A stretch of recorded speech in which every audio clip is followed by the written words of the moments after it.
Hi, my name is Boettcher. I'm a professional photographer with over 20 years experience, mostly weddings and special events.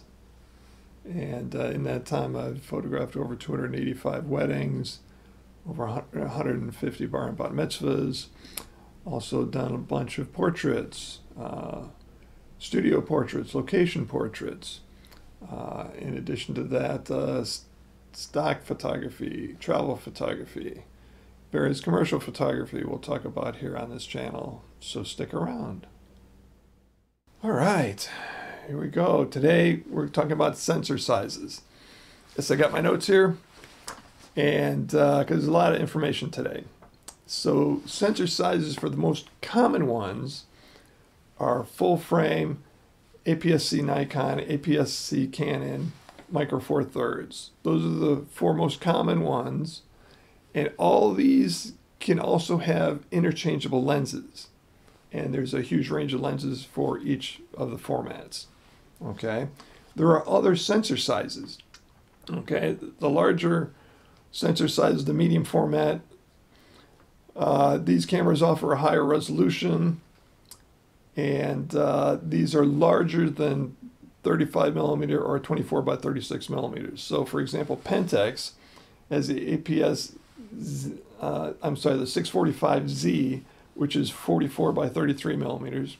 Fuji with the GFX has a 43 by 32.9 millimeter sensor size.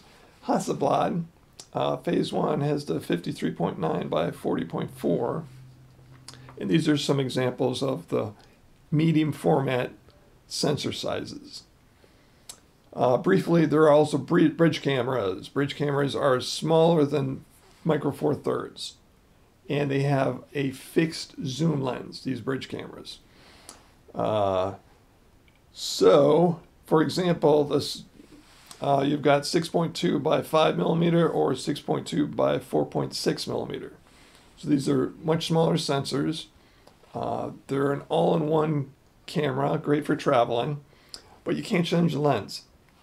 So what I'd like to do today is talk about the ones you can change the lens, the most common sizes that are available to people.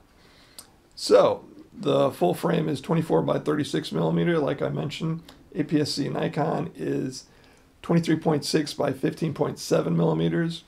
And we have APS-C Canon 22.2 by 14.8 millimeters. And Micro Four Thirds is 17.3 by 13 millimeters. Okay.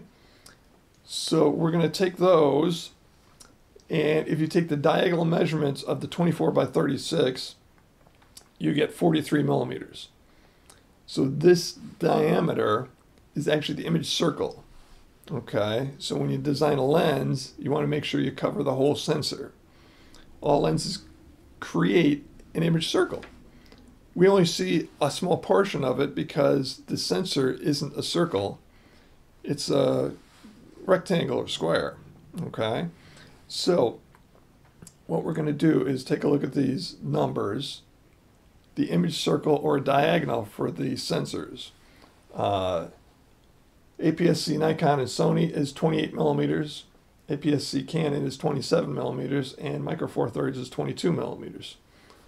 Now some of you might know that the APS-C Nikon and Sony, the 28 millimeters, if you multiply it by 1.5, you get 42 millimeters. 42 and 43 is really close, and this 1.5 multiplier is actually the crop factor. So 27 millimeters times 1.6, and you get, was it 42 millimeters? It's really close. And of course, Micro Four Thirds 22 millimeters times 2 is 44 millimeters. So this is the crop factor for these particular cameras. So it's just the image circle, the diagonal of that, okay, the diameter, and all we do is just multiply it, and that's how we get the crop factor.